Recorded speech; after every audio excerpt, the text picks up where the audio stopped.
Hello, Peter. Jesus Christ, this live thing is getting complicated. I haven't even put the welcoming music and everything. Oh, I need to chill down No, a bit, yeah?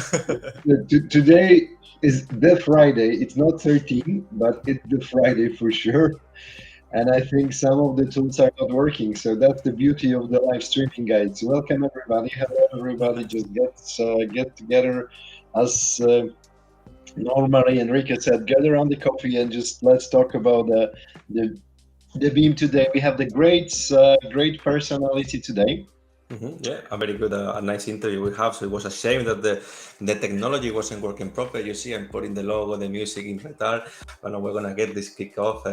Finally, we are here. Sorry for all this issue, but life, Live, live streamer lives. No. yeah, it's just I think, but I like the level of adrenaline which comes to the moment when Well, you start completely, to completely, start yeah. to show. Before I go for my next marathon, maybe I'm gonna try to do a live in live stream and try to see how it like really set me up and wake me up for the final run, right? Okay. Mhm. Okay, So what so will we be doing today, Enrique? Just tell me. exactly. So we have a very nice interview recorded with our guest this week. His name is Ignasi Pérez Arnal, and he defined himself as an ex-architect and an agent of the AEC sector. So an agent of change, sorry, of the AEC sector. So we had a very interesting interview. This personality is someone who has been experiencing the need of the digitalization and transformation of the building industry since he started his early times as an architect back in Barcelona with the formation. And I'm going to present here the slide of the communication and well his background.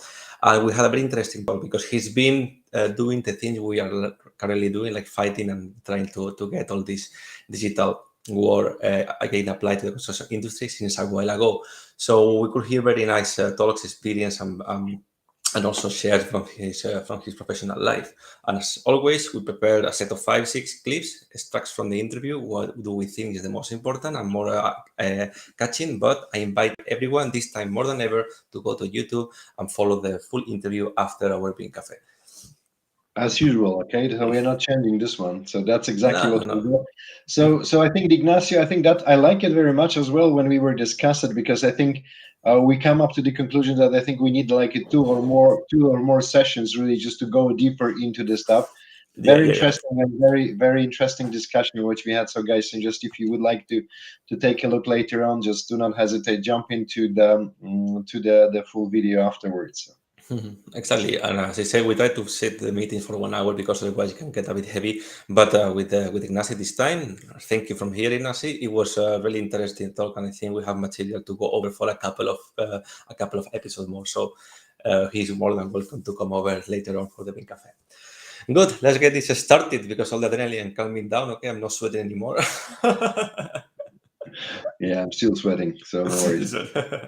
Great. So first clip, we're gonna talk and discuss about the education in the AC sector, in the building industry. As I said before, Ignasi called himself, sorry, an architect, ex-architect, sorry, and this comes from early stages because since the moment he arrived to the university, remember the story he was sharing about his final career project and so on. He felt that he didn't match. He didn't really fit on the structure or the mentality that the university is teaching to the students. So let's take a look on what he says, and then we comment right after on. This is the big gap between the education and university and the real work or the society, right? That's right. And this is Sorry, why Peter. in the late 90s, with other 20 architects, we founded a new school of architecture in Barcelona that is inside the Universitat Internacional de Catalunya, that is the International University of Catalonia. And in Barcelona, we created a new school of architecture trying to introduce the vectors that we are working with, that is sustainability, digitalization, and industrialization. So in fact, is you are not satisfied of your reality, you are trying to create another one. And this is why it's I call myself game changer or change agent or new reality constructor. I do not know, no, but it's something that you are not satisfied with the environment where you are living with, no. I love it. No, it has been demonstrated that productivity of construction is low in all the countries. So it's not a problem of being Spain or being Singapore or being USA. Now it's a problem of our field, of our sector. So this means that we have to entirely change it. So because we have to be an industrialized sector, no? Sometimes in some lectures, I have been demonstrating that agriculture is more industrialized than architecture and construction. I agree. So I agree. It's great. Thank you very, very much, guys, just for coming. Before we will just comment on that one, I think we see Jean, we see Deon coming into the chat and just chatting with us. We can only see, guys, when you chat to us. We cannot reply to you. So sorry, that's also the technology. So going back to Ignacio, I think that's one of the most interesting comments what we made, isn't it, about the not fitting, as you mentioned, Enrique. Exactly. And we will discuss further, and we discuss also in deepness on the interview about what is to be an architect, what is the role of the architects you have on the society, and so on. But I was saying at the beginning of the clip, there is a real gap between what the university or the educational programs teach you or what you're required to do on the real life, right? And this gap makes that the adaptation of the people during the first years of a career is like you feel like a newborn baby again, because you're not ready to face challenge and to contribute to the society. Ignasi was sharing one experience. I think we don't get it on the clip, but just give it a small introduction to that. That with this tsunami event that happened in South Asia in 2006, he wanted to help as an architect to build up the structural infrastructure, and the NGOs told him that it was not necessary. We don't need architects, we just need doctors. So this kind of mentality that is not really fitting for the real world is that needs to come from the universities, and Ignasi is making this happen with the creation of some programs and masters dedicating architects on this case for the real world and facing our society challenges. Correct. Let's go for the second clip. Yeah, no more comment. Okay, which is correct. Just only seeing the people are joining, so this is just only saying one. Thank you very much, guys, and just be getting more and more people as well. So thanks for being here. We are on the YouTube, on the LinkedIn. I'm not sure if we're not on the Facebook this time. No, not yet. And you can see we are Peter and myself, and there's no one else on the back. Okay, we handle everything on the community manager stuff. So it's really sometimes it's a bit overwhelming. We only have these two hands to do everything. So it takes longer, that's for sure. Anyway. Good. Let's move forward. Second chapter, second part of the interview we're going to discuss is about the change on the sector, and Ignasi highlights something which is very important for me, and he say, let's use the technology that we already have on it, and this is basically this, our phones. So let's say what he says about this, and then we comment right after. Only because I understand the approach from architecture about doing things very nice, with shapes that are interesting, etc. But I would say that we have to do the same with the industry. So this means that not only taking the pencil to make things, to take a pen or a calculator, to go to visit the factory, to be in contact with materials, with new technological systems, with new construction systems, etc., etc., etc., in order to see how we can do the shapes that we are imagining. So this connection with the industry, I think, and I feel that is necessary. And this is connecting with the next point. So from paper designs to digital modeling, well, it has been demonstrated that paper is still interesting. So it's something that I do not like. Let's say these people that it says, do you have a card? And I'm giving mine. No, this is classic. This is old. You have to do it with LinkedIn QR, and we stay near an hour to make the connection, And then I will remember, I will never remember that guy because I have around 30,000 contacts in LinkedIn, so I will not get any news from this guy again, no, in my life, and this is a pity. So we have to be productive and we have to be efficient. So if paper and the pen is still useful for some of the functions that we are doing, let's use it. And the digital modeling, of course, if we have a lot of more techniques and technologies that are in our hands, why we are not using them? No? But of course, we can use a lot of softwares, etc. But the first thing that I would say is to use this as our new computer, because we have our mobile phone. All of the people that I know have a mobile phone, and in the work site, every worker have a mobile phone.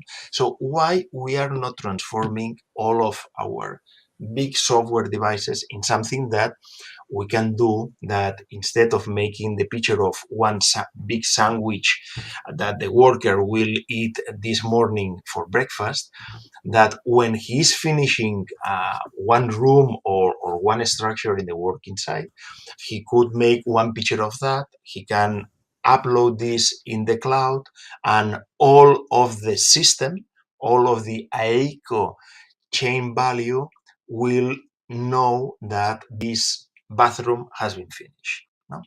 So this digital modeling, of course, from my opinion, it has been very well developed in the architectural field, but probably we need a lot of effort to bring this, let's say, in a good way, to democratize, to make democratic the use of these technologies for all the people that is working in one life cycle project, no, of architecture or of building or construction. Sorry for this long clip, but it was really interesting, and I didn't know where to cut. I don't really know where to put the end. But I want to highlight what he says.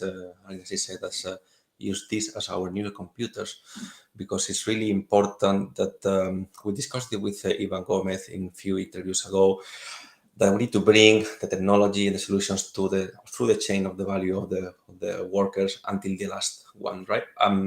With the technology that we have in hands, which is basically our phones, we can use them. Why don't we maximize this use, right? Everyone has a phone, and let's try to make things lighter and available to do with new technology. So if we try to implement new devices or new methodology, of course it's possible. I'm not saying it's bad, but it might be harder to get on it. But everyone already has a phone, and why not to get the communication and improvement through there? The one thought to Enrique, what I have really just, and this is after our yesterday great conversation from Manuel as well. Again, it's I think when we were just talking about it yesterday, I think it's really just flashed to me that our focus on the manufacturers, on the this is really also, it will impact the whole construction, and also the whole construction process on site, because when all of the supply chain on the beginning, when the manufacturers will use all of automatic tools, and they will be having the full 100% BIM in terms of supply chain, the construction side, the engineers, the architect, they will be obliged to use it. So I think we really started from the good part, and I think Ignacio here is confirming it, saying that this is need to be the full ecosystem, but you cannot force the system. It needs to be naturally evolving. So Yeah. I think I will start from manufacturer. Not a bad idea. Of course, starting from the beginning of this chain, right? Makes sense. Well, let's move forward, because the clips today are long and it's very interesting. We're discussing also about the architecture and the building sector. And Ignasi mentioned some things about refocusing their goals, like where should be their work, where should be focusing or heading towards. Let's take a look at what he says. Take an ear of what he says, and then we comment right after. Okay. So we are more interested in the world of design, let's say, than into the design of the world. And this is something that we have to change. So an architect and also an engineer and a building engineer who have the capacity, I do think, to understand the things in a multi-scale levels, and in multi-layer situations. No? So one architect at the same time can see one region with a satellite view and can arrive till the one house that has to be in one city and it has to be located there. No? So this is something that we would have to as you say here, to refocus our world, our job, our profession, to try to be more useful for our sector and for our society. No? And also the construction sector has to do the same. You have to think that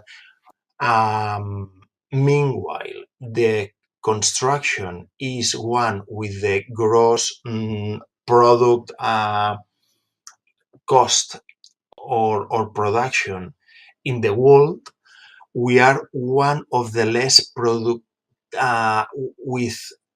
we are one of the sectors with less productivity, and this is demonstrated. Okay, so how we have to change this, and probably architects have some work to apply here. No? Nothing to say after all. Not too much to say because I just I think he really well concluded the whole part. So I'm not sure really how I can just add any value. I think that was the reason why I saying Ignasi, the discussion with him was really well structured and condensed. He really did a great job just to convey the main messages. So there is nothing for me to say on top of it. Yeah. We sometimes we sound like a like a broken record, or what we say in Spanish also like a parrot, not repeating the same thing. But it's true. Construction industry is very unproductive. It's one of the least productive industries in the world, and it's not me who said. It's not Piotr. It's Ignasi. It's Ivan. It's Emmanuel. It's all of our guests say the same. Because everyone who comes to this world and see how the thing is going through, mostly on the construction side, you see that the lack, the missing of information and coordination, communication, everything through the workflow chain is unbelievable.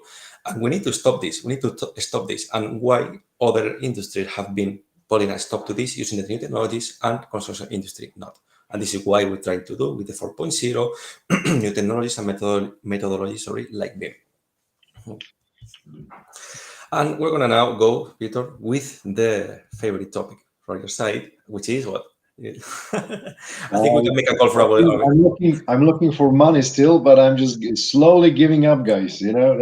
That's something which is pretty interesting, to be honest. Take a look at this. We're gonna hear about money now. Okay, let's play the clip and we comment right after. You think that money we can make, let's say in this way, we could make a lot of money if we are more productive. Correct. Got it. And then if you are more productive, means that you have to use more industrialized methodology. Right. So why not to begin to implement this or to implant this also from the university, I would say. Correct. Some countries are doing this. So let me take a change in the way of working, and they support the European BIM Summit with not only with some speakers, but signing one BIM manifesto. And this BIM manifesto was saying that if I have one competition to make one road that is more than 5 million euros or 200,000 euros for the designers, the engineers in this case, I will make obliged to use BIM. Okay, so with that, we change entirely what was happening in Catalonia, and probably Catalonia is leading this way of thinking about how Piotr, this is really important, not how to make more money, how to save a lot of money to make more things while you are in a public body. Yeah. So just thank you for highlighting this. I'm not looking for more money. I'm looking for. I'm looking for money. So I think I was lying. No, I'm looking for money. It's just like not more. I'm looking for money in this process. Yeah. We are developing something here, Peter, and I realized just now that Ignasi's opened the Pandora box of the money thing. This is something I knew, but I didn't know I knew so clearly. But now I start to see that, as I said, where is the money? Answer your question. The money is already here. We need to really take it out. So you're asking for where is the precious stones, and we have a massive cave. They are there on the bottom. Just go there and grab them. We need to increase the efficiency, the productivity. Ignasi said we will make more money by saving money, and this is something that completely catch the attention of the public entities. We're going to discuss this on the next clips, and again go to the full interview to see what he thinks about it. But it's not catching yet all the construction and builders because they are not really interested, the main construction industry, to save money. They're interested to make more money. So this is the kind of a slope we need to climb up, or the barrier we need to break to get to them. Because I think for the public sector, when you tell them to save money, I like this because we're all the time worrying on these budgets and so on. But for the private one, it's a bit more complicated. But it's there. The money is there. We need to take the most of it. So it was a bit. How do you like it? Are we getting maybe one step closer to the money? Yeah, no, but this is I'm feeling that when your adrenaline level on the beginning of the streaming is go to the top, I think you have the very good conclusions during the meeting. So I think we need just to potentially do this kind of each time. So that's great. Good conclusion. I like it very much. Yeah. And following this link, because again this interview was super interesting, we're going to talk about something called zero budget. And this is a concept I never heard before. Ignasi shared with us in one of his experience. Let's play the video and then we comment afterwards. For example, no? Or constructors, and you tell them that they will save money, they are not interested, So they want to make more money and not to save money. And this is something interesting. And something that we have discovered is that the people who is really interested in saving money is public bodies, because public bodies will have more money to make other projects. And this was demonstrated like 3-4 years ago in one of the European BIM summits by one UK speaker, that after the explanation, the PowerPoint, he told us, and here I will show you schools that we have made with zero budget. Wow. And zero budget, everybody was, what means zero budget? And he said, using BIM, we have saved money in our projects, in our working sites. And then with that money, we have been able to make projects that had no budget during this year. So this is the best demonstration that saving money for public bodies is something really useful. No? I like it. Very nice.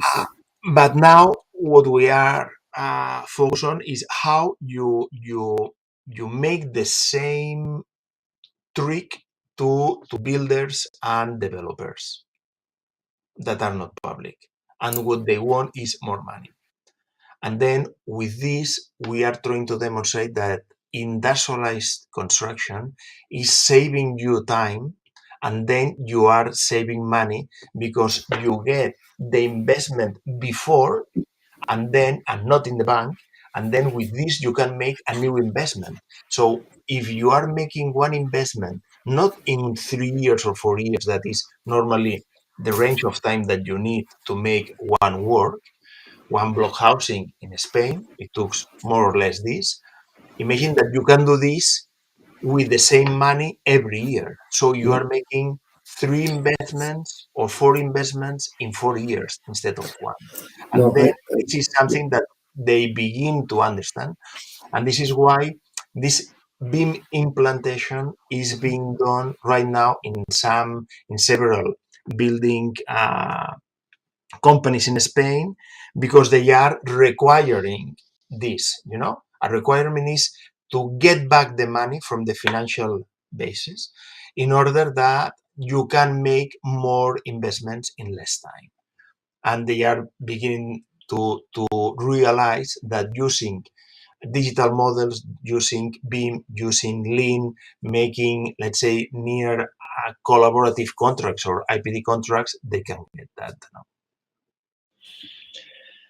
Very good conclusions. It was exactly what I was advancing before, so sorry to spoil everything, but it's a conclusion we get from this saving money, and Ignasi really pictured it very well. So as I said, I kind of see this on my mind because I'm a BIM believer, call me if you want, but he really put the words. I couldn't really answer to you, like, where is the money?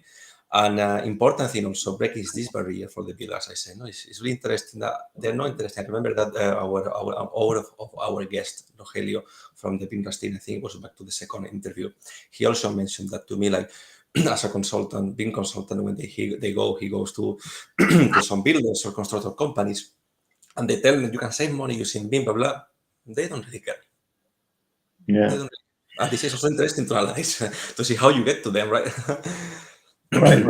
No, but I think you're right. That's a lot of good stuff about it. But so I think I will not give it up on the looking for money, Enrique. No, never. Go. No, maybe one day, but right now this is what our clients and this is what they're asking, right? I'm just only as you mentioned, the part of our clients who just saying, this week we have also one conversation with the guy saying, just show me how much money you will bring with this particular process, right?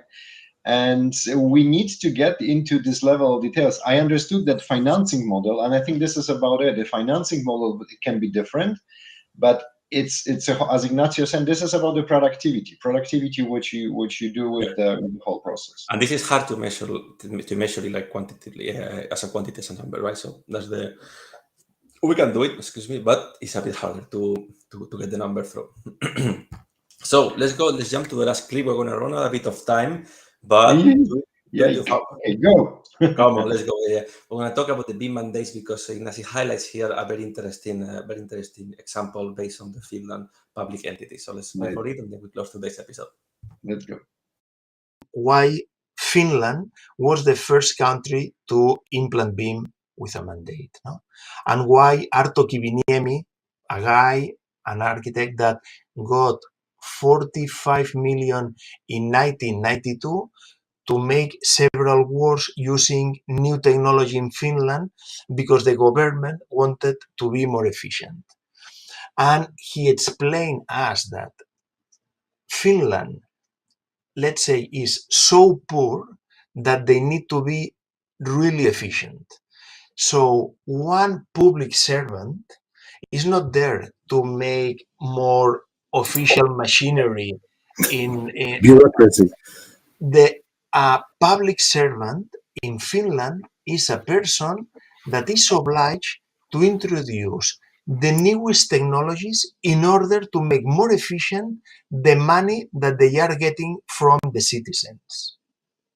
And you say, come on, this is another point of view, so you are there because you have to make as much efficient every euro that one citizen is paying to the government.